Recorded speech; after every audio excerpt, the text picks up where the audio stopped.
আপনি কি কখনো ভেবে দেখেছেন আপনার দৈনন্দিন জীবনে যে পোশাকগুলো পরেন এগুলো কোথা থেকে আসে, কিভাবে কাঁচা সুতা থেকে তার রূপ নেয়, ফ্যাক্টরিতে কত ধাপ পেরিয়েছে আর কিভাবে শেষ পর্যন্ত দেশি ও বিদেশি বাজারে পৌঁছায়। আজকের ভিডিওতে আমরা দেখব বাংলাদেশের গার্মেন্টস শিল্পের পুরো প্রক্রিয়া, কাঁচা তুলা থেকে শুরু করে রপ্তানি পোশাক তৈরি পর্যন্ত। ভিডিও শুরু করার আগে গার্মেন্টস শ্রমিকদের উদ্দেশ্যে বলি, আপনার হাতের পরিশ্রম, দক্ষতা আর শ্রমই বাংলাদেশের পোশাককে বিশ্বের শীর্ষে নিয়ে এসেছে। গর্বিত হন, আত্মবিশ্বাসী থাকুন, আপনার কাজের মূল্য আছে। বন্ধুরা, বাংলাদেশের গার্মেন্টস শিল্প শুরু হয় 1970-এর দশকে। স্বাধীনতা যুদ্ধের পর তখন কয়েকটি ছোট ফ্যাক্টরি ছিল। আজকে এটি দেশের প্রধান রপ্তানি খাতে। বার্ষিক আয় প্রায় 60 বিলিয়ন মার্কিন ডলার। বাংলাদেশে প্রায় 4,500-এর মতো ফ্যাক্টরি আছে।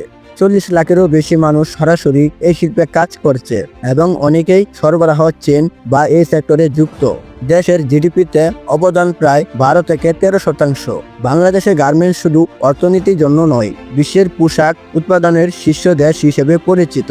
গার্মেন্টস তৈরির যাত্রা শুরু হয় কাঁচা তন্তু বা ফাইবার থেকে, প্রধানত তুলা, সিনথেটিক ফাইবার, ভিসকোস, পলিস্টার ব্যবহৃত হয়। আগে তুলা আসতো ভারত, চীন এবং মার্কিন যুক্তরাষ্ট্র থেকে। পলিস্টার ও সিনথেটিক ফাইবার আসে দক্ষিণ কোরিয়া, চীন ও থাইল্যান্ড থেকে। তুলা এবং ফাইবার প্রথমে স্পিনিং মিলে পাঠানো হয়, যেখানে তার সুতা বা থ্রেডে রূপান্তরিত হয়। কাঁচা তুলা খুব নরম, ধুলো ময়লা থাকে, তাই আগে ভালোভাবে পরিষ্কার করা হয়। স্পিনিং মিলে কাঁচা তুলা বা ফাইবারকে প্রথমে ধোয়া ও পরিষ্কার করা হয়। অপ্রয়োজনীয় অংশ বাদ দেওয়া হয়। লম্বা এবং মজবুত সুতা তৈরি করা হয়। সুতা পাতলা, মাঝারি বা মোটা হতে পারে। টি শার্টের জন্য পাতলা সুতা, শার্টের জন্য মাঝারি, প্যান্টের জন্য মোটা সুতা ব্যবহার হয়। সুতার মান ফাইনাল কাপড়ের গুণগত মান নির্ধারণ করে।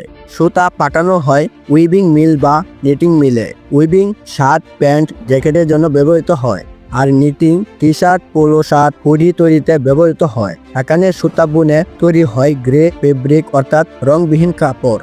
উদাহরণ, একটি সাধারণ টি শার্টের জন্য প্রায় 220 থেকে 250 গ্রাম সুতা লাগে। গ্রে ফেব্রিক পাঠানো হয় ডাইং ফ্যাক্টরিতে। কাপড়ে রং করা হয়, সফট করা হয়, স্ট্রেচ বা সংকুচিত করা হয়। ফিনিশিং এর সময় কাপড়ের মিশ্রণতা, লাইট, রিফ্লেকশন এবং টেক্সচারের মান নিশ্চিত করা হয়। উদাহরণ, জিন্সের জন্য স্টোন ওয়াশ, টি শার্টের জন্য স্পটলেস ফিনিশিং। বিদেশি ব্র্যান্ড থেকে আসে design, pattern, size chart, quality নির্দেশনা। ফ্যাক্টরিতে প্রথমে তৈরি হয় স্যাম্পল পোশাক, যা বাইরের অনুমোদন পেলে শুরু হয় বড় উৎপাদন। ডাইং করা কাপড় বড় টেবিলে বিছানো হয়। কাটিং হয় ম্যানুয়ালি বা অটোমেটিক কাটা মেশিনে। একই ডিজাইনের শতাধিক পোশাকের অংশ একসাথে কাটা হয়। উদাহরণ, একটি ফ্যাক্টরিতে দিনে প্রায় 20,000 থেকে 50,000 পোশাক কাটা হয়। সেলাই হলো গার্মেন্টস ফ্যাক্টরির সবচেয়ে বড় ধাপ। দক্ষ শ্রমিকরা হাতা, কলার, বুটাম এবং বডি একত্র করে পোশাক তৈরি করে।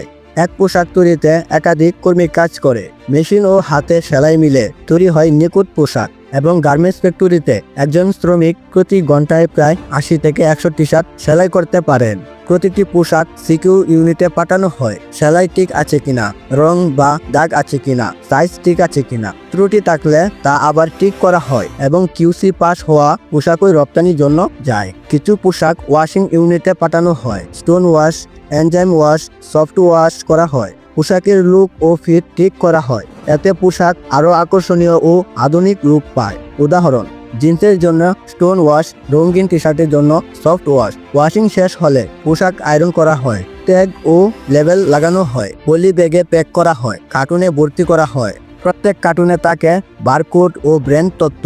সব কার্টুন পাঠানো হয় চট্টগ্রাম বন্দর, মংলা বন্দর অথবা বিমানবন্দরে। এরপরে জাহাজ বা বিমানের মাধ্যমে ইউরোপ, আমেরিকা, কানাডা ও অন্যান্য দেশে পৌঁছে যায়। এভাবে কাঁচা সুতা থেকে শুরু করে বিদেশে রপ্তানি পোশাক পর্যন্ত পুরো প্রক্রিয়া সম্পন্ন হয়। বাংলাদেশের গার্মেন্টস শিল্প শুধু দেশের অর্থনীতির জন্য গুরুত্বপূর্ণ নয়, বিশ্বের বাজারে বাংলাদেশের পরিচিতি হিসেবে অপরিহার্য। লক্ষ লক্ষ শ্রমিক এই শিল্পের সঙ্গে যুক্ত, যারা প্রতিদিন কোটি কোটি পোশাক তৈরি করে এবং বিশ্বের বাজারে পৌঁছে দেয়।